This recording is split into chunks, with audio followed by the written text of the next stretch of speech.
guys, hello and welcome to another episode of Off Air with Gbemi and Toolz. How are you? Anyways, so guys, I'm so freaking tired. I'm actually really tired. I had like an impromptu trip to Dubai and I had fun. And lots of you guys have been sending me messages saying, oh, you want gist, basically. So who got arrested? Okay, so with regards to arrest, so this is what I saw.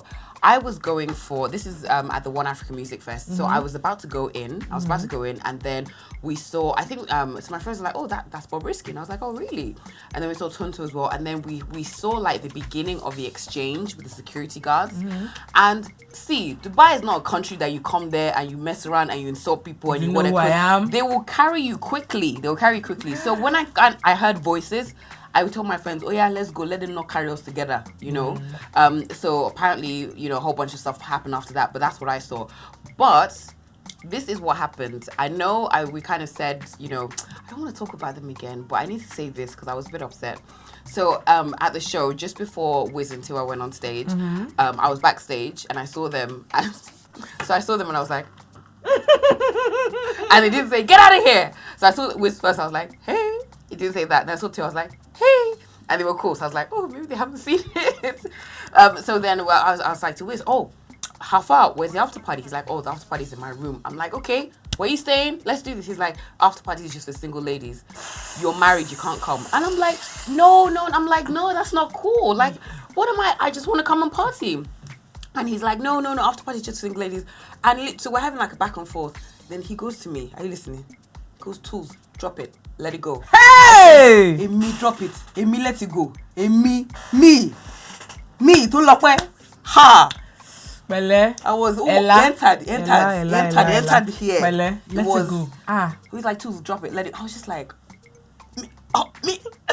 So that's how. I knew, you know. Anyhow, so that was it. But it was a lot of fun, and I stayed at this really, really nice place called the Hapital Palace. And the suite that I stayed in, had like 3 living rooms.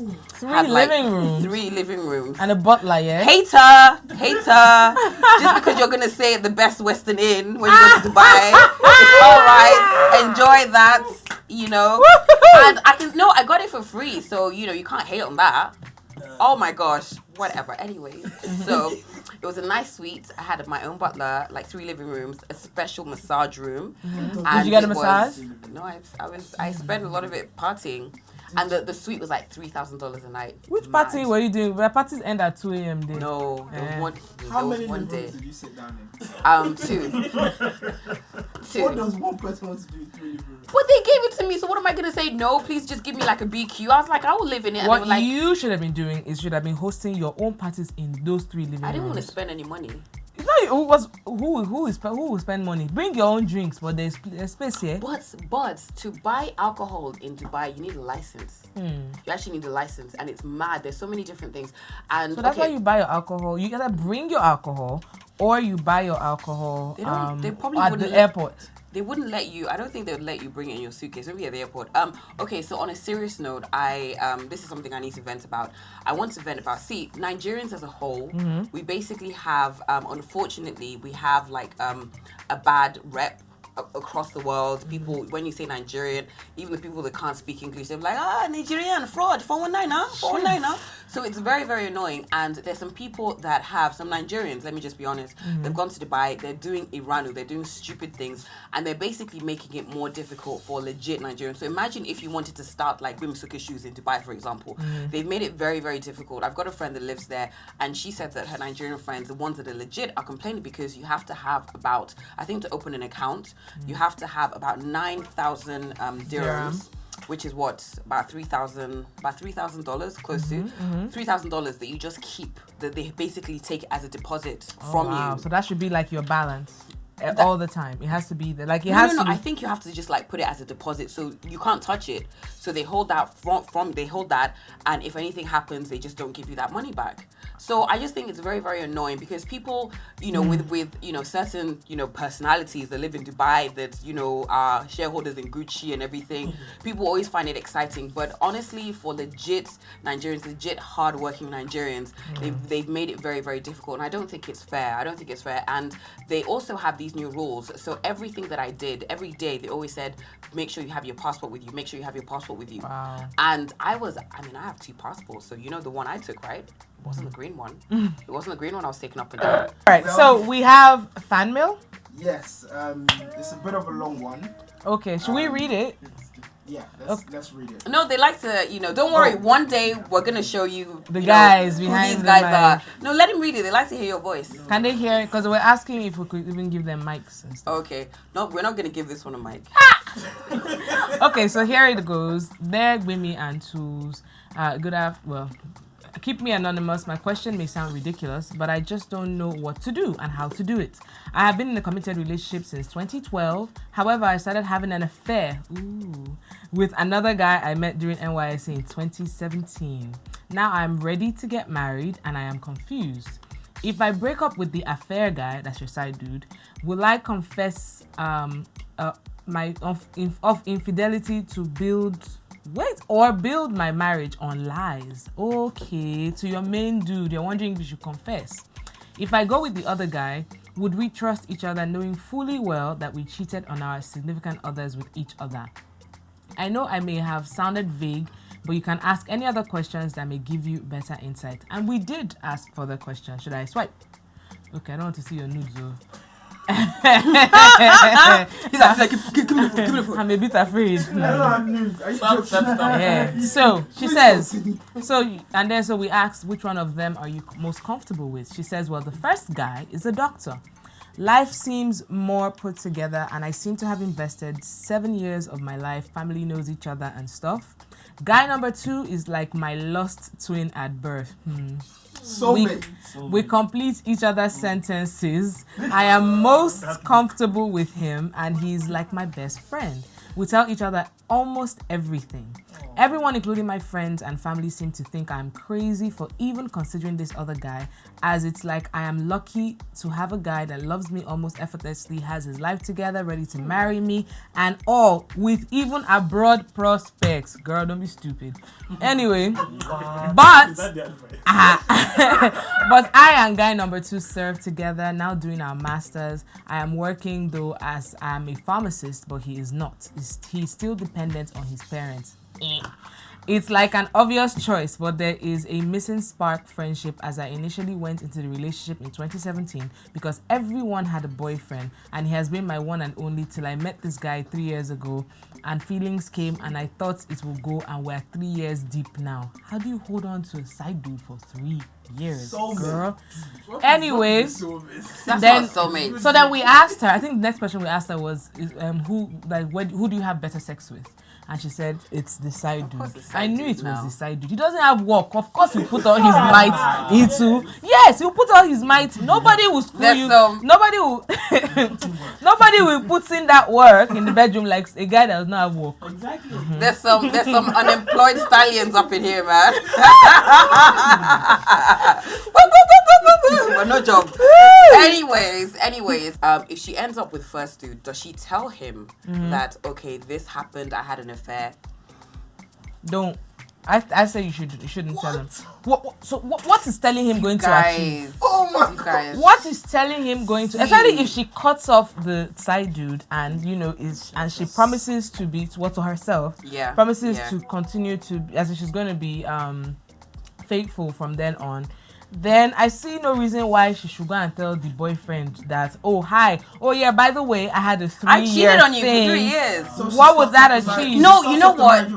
It just doesn't do. See, I get okay, you know what? Technically, if we're gonna be proper counselors and everything, we should say, oh no, you need to be honest, you need to be open, you need to. But for me, I feel wait. I think it really depends on this person best. There's some people that can actually have. There's some people that can actually have those kind of conversations and they're like, okay, you know what, I made a mistake and everything, but then there's some people that will never ever let it go. So really and truly, if you know that, okay, you know what, if you acknowledge that you made a mistake, albeit it was a long ass mistake, and you now are gonna say, I want to be with this guy, I'm gonna be committed, I'm not gonna do anything like this again, I feel that telling him might end up really, really hurting him and really damaging him. Exactly, because it's not like, oh, you had an oops moment and it happened once. She had a oops. I did it again and again for 3 years. Yes, girl. That was an accident. You didn't fall and just land on dick. Not telling him and him finding out at a later deny. Are you joking? I can't believe that's how somebody told me. Why'd you look at your ring? What's going on? That's okay. That's okay. Somebody I know. So she was dating this guy. And they've been dating. I think he lived in Abuja or something, and she lived in Lagos. So the whole idea was at some point, they were going to get married. So she had like a crazy night. She met this guy. The attraction was instant and magnetic and everything. And she ended up like hooking up with this guy, I think once or twice. Now, what she didn't know was that this guy was like a friend of her, the guy that she was dating. Oh. So she didn't know that. So now when it came to, they were like meeting up for something, and then her boyfriend's friend, the one that she hooked up with, now is there. And the boyfriend's like, oh, this is my friend, I don't know, Femi or whatever. And she's like, oh, shit, I don't fuck Femi, So... So later on, so Femi's looking at her like, oh, I know you. So that's how Femi obviously goes to his guy. My guy, that girl, me and her had something. Who asked you? Big mouth. We hooked up and everything. So she obviously now was in a situation where she was now confronted by her, boyfriend. Prove it. I know what she said. She said, me. I don't know that guy. Never seen him before. Me. Prove She's it. like, no, maybe call him now. You're a bastard. You're trying to ruin my relationship. Do I know you? Everything. So the guy was like confused. So she's like, me. I've never met you before in my life. Lala. Me. What? So that's how she was able to get away with it. Very wrong. Don't do that. Why don't you just be faithful? That's probably the easiest thing to do. But I think people, I've said this thing a million times. You see, how we're all taught, when you grow up, you get married, and you live happily ever after. Some people... that's why I say you need to know yourself. Whether you're male or female, you need to know yourself and figure out, examine yourself, be honest with yourself. If you know that being faithful is difficult for you, then do not do committed relationships. It's simple. Nobody's going to kill you or whatever. It's not for everybody. So instead of hurting people, when you know that you cannot keep your genitals in one place, how about you just, find somebody to have an open relationship with. Yep. I need to understand. Yeah. It's not good to have community pee or community pum. Not good at all. Yep. Yes. So like a toll gate. back to with the easy pass. Okay, back to this issue. So see, I at first I was like, okay, you know what? Forget the second guy. Like I said before, even if the guy can like a completed helicopter, it's not really going to keep your relationship. But what she did say that was important about the second guy is that she's very, very comfortable with the person, and that is where I'm just thinking, Now the first guy, obviously, it seems like when you're thinking about finances and being comfortable and everything, he seems to be the better choice with a broad prospect. Yes, but you realize you want to stay in this Nigeria with your side dude that doesn't have work. Nonsense. But they'll be comfortable and they'll be having great sex. Great in the heat. Your gen has died and you don't have money for fuel. That's who you want. But they'll be comfortable in the heat. No. But it really depends on... I feel that people get married for different reasons. There are people that get married because, oh my gosh, I want to fall in love. I want to find my soulmate. And there's some people that get married because they want to be with somebody that's going to guarantee them a comfortable future, somebody that they're not going to have to worry about finances and everything. So you actually need to be honest with yourself and decide, what do you want in a marriage? Do you want somebody that you're going to fall happily ever after in love with? You're going to be comfortable, you're going to be this, you're going to have great sex, but you might not have the money. So you need to be honest. You need to look at the pros and the cons. There are lots of women out in this very country, our very, very Nigeria country, that they're in marriages and they're making their husbands raise kids that aren't theirs. Which is evil, by the way. You guys haven't heard it? It's actually very true. So they basically said that if all the married couples with all the families in Nigeria, if they had to do like DNA tests, some people would be very shocked. Very, very shocked. Absolutely. Yeah. So definitely the cheating. You need to stop that. That's not fair, because if it was happening to you, you wouldn't appreciate it. You'd probably be saying, "Men are trash. Men are trash." But in this case, my dear, you're kind of trash. You're trash. You're trash. Yeah. You're trash. Yeah. You need to stop it. Okay. So another question. Yes, a guy A. And get your shit together. Stop cheating. Another question. Is it really a big deal if a lady is older than her man? So in the Nigerian setting, how do you handle it with family and friends? And can you date a man you're older than? If yes, what's the maximum age gap? Everybody's different. Yeah. I don't think there's anything wrong with that. I don't think there's anything. See, I think that there's some women out there that feel that, okay, I need to date an older man because he's more mature and everything. Look, I know 20-year-olds that are dickheads. I know 40-year-olds that are dickheads. So it doesn't really, I don't think age really actually matters all the time. Almost 50-year-olds that are dickheads. Oh, I know what you're talking about. Oh, the shade. We'll tell you about it some other time. Anyways, but there's guys I know that in their 20s that are very mature. They're very focused. They know what they want. So I think don't judge by age. Judge by personality. One of my good friends, I remember when she met her husband, and she was really worried because she was older than him. I think it was like by 2 or 3 years. And she said, "Oh, I met this guy. I like him, but I'm older than him." I was like, "Girl, what? Is he treating you right? Is he treating you with respect? Is he making you feel special?" And she's like, "Yeah." And I'm like, forget the age thing. It doesn't, you can now say, okay, I'm going to go marry, I'm going to date somebody that's like 2-3 years older than me. And it's a, rubbish relationship. So I don't think the age thing, now in terms of the gap, I think 2, 3, 4, 5, 6 years. 6 years. I personally don't think. I don't see anything wrong with a woman dating a guy or settling down with a guy who's younger than she is. I think my limit would be about 5 years. But then it also depends on how old these people are, because it can be a low. Some people might feel some type of way if they are in their 20s. Like, okay, say for example the guy is 25 and then the babe is like 30 or 40k. Relax. Or like, I'm just thinking maybe like the guy is like 28 and then the girl is like 35. But then now fast forward a few years later and the baby is what? 55 and then the guy is what? 48. 48, yeah. So is there? Do you understand? It's not so not bad. really that. Do you understand? So it also depends on what stage of life that they're in, their age. Yeah. But I personally, I feel like I personally never liked like really like much older guys. So the most I can do is 5 years. Either way? Yeah, 5 years either way. I think that's fine. However, if we're getting into the, once again, you can do whatever you want. My opinion doesn't really count in your life. Your opinion doesn't really count in my life. But when it comes to what's the is it the president or the prime minister of France? What's he called again? Macron. Now, if you get into their level where his wife, her kids are kind of like the same age as him, and that's a bit funny.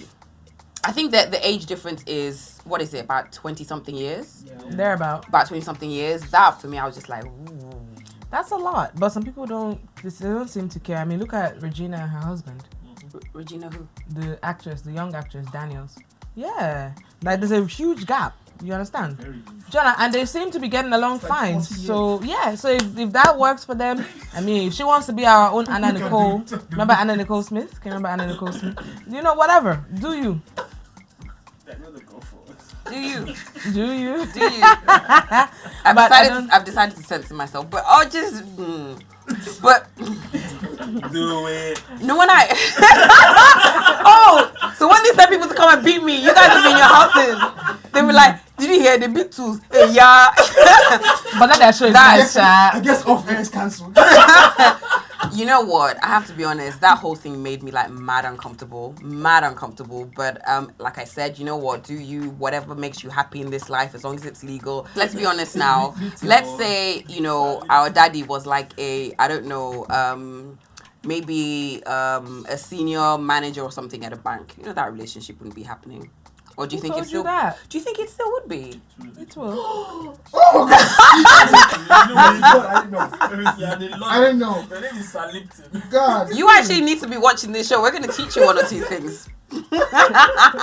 How old are you again? 12? You don't know what that means? I didn't know what some of us have. Shut Some of up. us are. Shut up. Next topic. Okay, so lastly, we're going to talk about this. There's this scenario that I came across on social media, and this is how it reads. Keith and Tamika recently married. Tamika is a neurosurgeon and earns $400,000 a year. Keith is a manager at Finish Line. What's Finish Line? Like a shoe store or something? It's kind of like a Foot Locker. Foot Locker, okay. And earns $44,000 a year. After the wedding that she paid for, Keith moves into Tamika's house. She buys him a new Lexus to replace his old Honda Accord and even pays for a 2-week honeymoon to Jamaica. Keith loves Tamika with all his heart and vice versa. Of course. And they are happy together, but all of Tamika's family and friends say she's stupid. Since Keith is the man, is there a problem with their financial arrangement? If they're in love, does the money difference make them unequally yoked? Ladies, if you were Tamika, or gentlemen, if you were Keith, could you play that role? I think that is very unfair that people like her family and friends think she's stupid. Because if they swap things around and Keith was the one earning $400,000 and, you know, she was the one earning $44,000 and he was changing her life, you know, buying her a new car and everything, nobody would girl, blink. you won the Do you lottery. understand? I feel like we need to, first of all, unlearn certain things. Now, if it were that Keith had no job or wasn't doing anything with his life, then I'd have a problem with that. But this man has a job.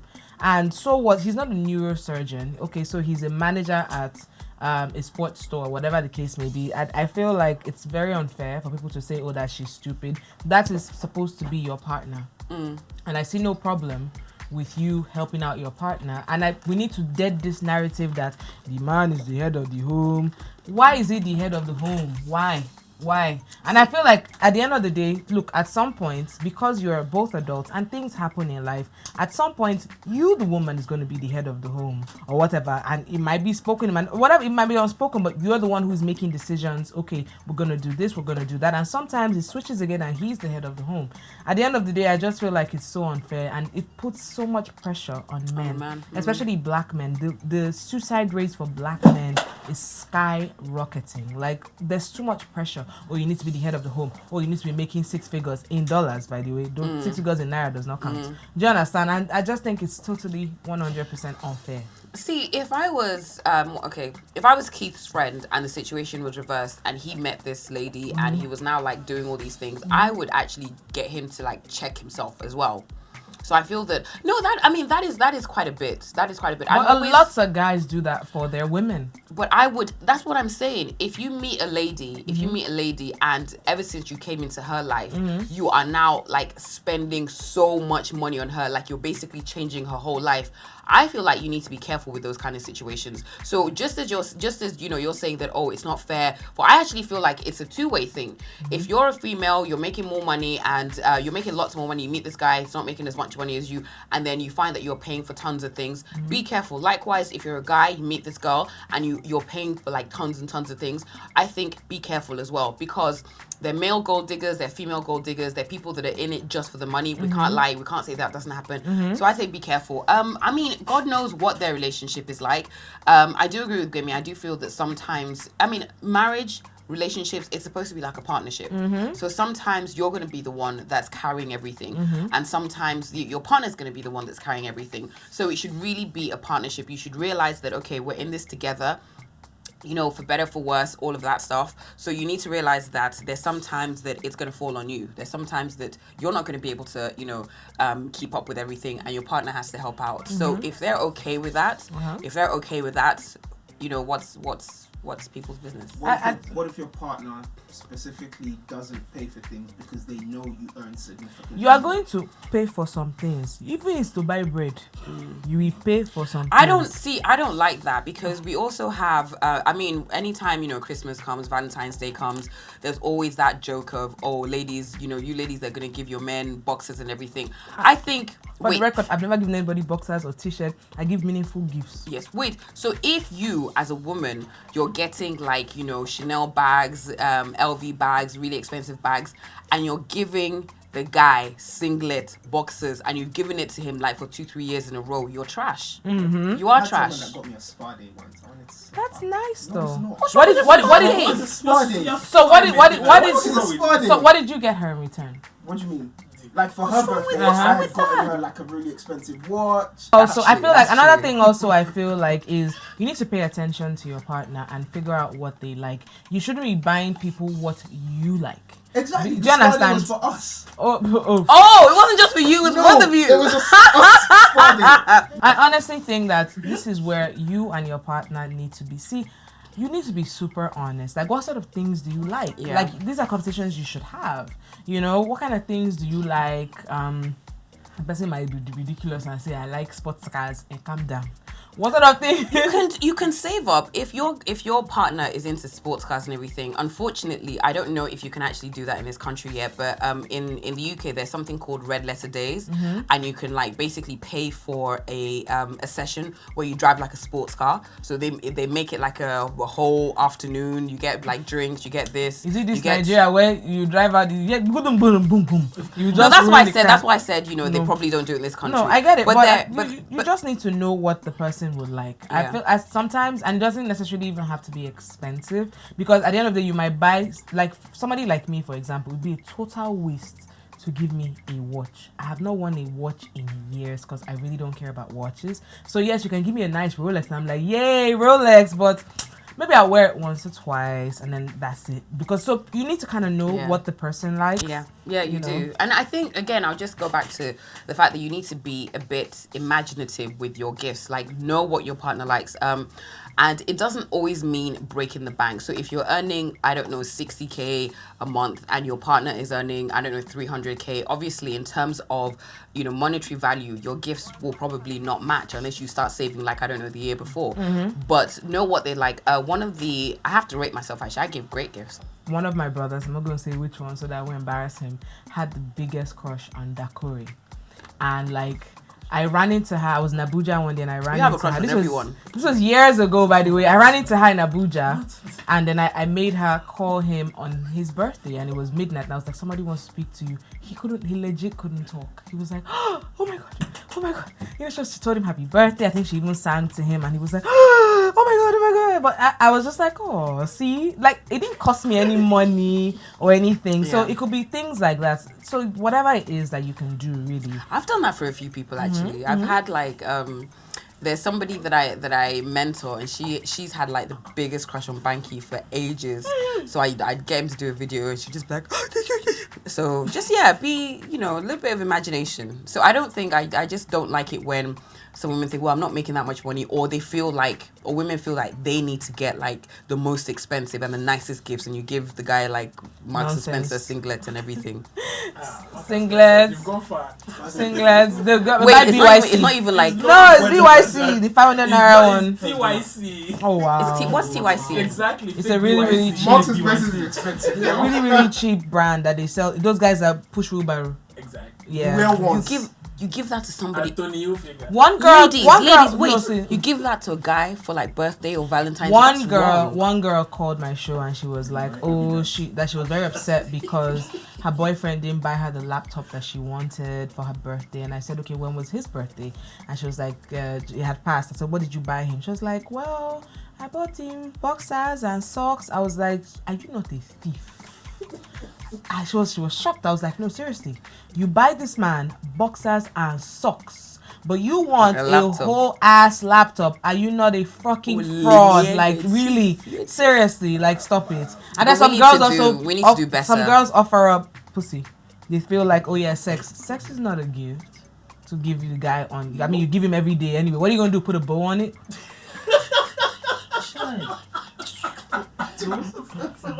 Could do. What, you put a bow and sprinkle glitter? Happy birthday! But you know that's actually a thing. What is it called? Something where you put like, you know, you make it all pretty, put glitter and everything. Bedazzling or whatever. Or something like that. Where you cut it in different. We are women. We are cosmopolitan, well-traveled, well-educated women. Well-exposed women.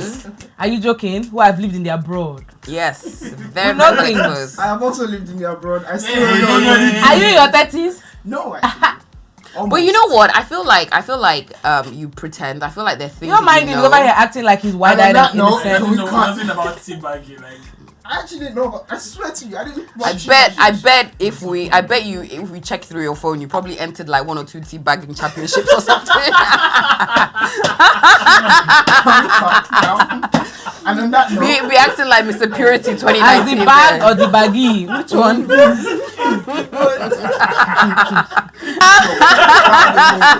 and yes, we're always talking about you sex. didn't offend people. I didn't offend anyone. You offended some. I don't think we offended anyone. Ask if we're offended. I don't give a fuck.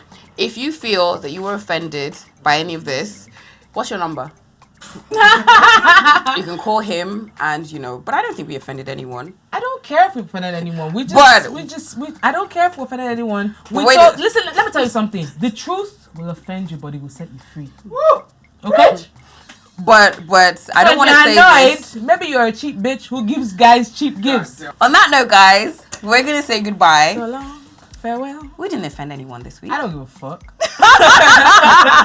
At this point, this is why I continue to pray for Gbemi. Whatever, man. Why are you pretending? The angel. This is a lie. Because let me tell you something. I tell you as it is. Toolz will pretend. I'm like, I hope I didn't offend you. Meanwhile, she's like that, bitch. So see, people don't. I was brought up a certain way, and then it's a very very British thing to be very sort of PC and everything. So I'm constantly figuring out, okay, is my British side gonna win? Is the Nigerian side gonna win? But I don't like offending people. On that note, goodbye. Catch you next week.